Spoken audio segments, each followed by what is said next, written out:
Is breaking news చూస్తున్నాం. Singanamala YCP నేత Phanindra రాసలీలలు video viral అవుతుంది. ఓ యువతితో అసభ్యకర పనులు చేస్తూ దొరికిపోయాడు. ఆ వీడియోను తానే వీడియో రికార్డ్ చేసినట్టు తెలుస్తోంది. అయితే ఈ వీడియోతో ఎలాంటి సంబంధం లేదంటున్నాడు ఫణీంద్ర. ఆ వీడియోను ఏఐతో తయారు చేయించినట్లు వివరణ ఇచ్చాడు.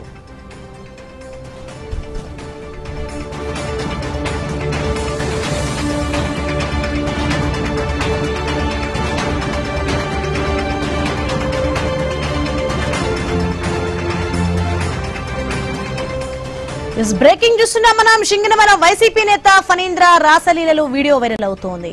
ఓ యువతితో అసభ్యకర పనులు చేస్తూ దొరికిపోయాడు. ఆ వీడియోను తానే వీడియో రికార్డ్ చేసినట్టు తెలుస్తోంది. అయితే ఈ వీడియోతో ఎలాంటి సంబంధం లేదంటున్నాడు ఫణీంద్ర. ఆ వీడియోను ఏఐతో తయారు చేయించినట్లు ఓ వివరణ ఇచ్చాడు.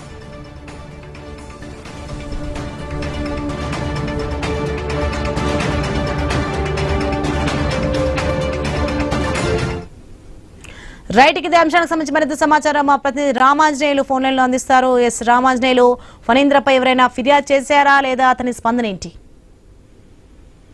సోని, ప్రస్తుతం ఈ వైసీపీ నాయకుడు సింగనమలకు సంబంధించినటువంటి బీసీ సెల్ అధ్యక్షులు వీడియో ప్రస్తుతం వైరల్ గా మారింది. ప్రస్తుతం ఈ వీడియో అన్ని సోషల్ మీడియా గ్రూపుల్లో కూడా హల్చల్ చేస్తుంది. అయితే ఒక మహిళతో అసభ్యకరంగా అశ్లీలంగా ఉన్నటువంటి ఈ వీడియో ప్రస్తుతం ఆయనే స్వతహాగా తీసుకొని ఆయనే దాన్ని సెల్లులో రికార్డ్ చేసుకున్నట్టుగా తెలుస్తుంది.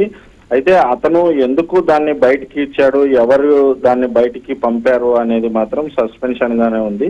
అయితే ఫణీంద్ర మాత్రం ఇది ఖచ్చితంగా తన మీద కుట్రపూరితంగానే ఈ రకంగా ఏఐ టెక్నాలజీ ద్వారానే ఆ వీడియోని అట్లా ఆ రకంగా ఒక మహిళతో ఉన్నట్లు రూపొందించి దాన్ని సోషల్ మీడియాలో హల్చల్ చేశారని చెప్పేసి ఆయన మరోవైపున వాదన వినిపిస్తుండగా ప్రస్తుతం ఆయన మీద అయితే ఎవరు ఇప్పటి వరకు ఫిర్యాదు అయితే చేయలేదు. అయితే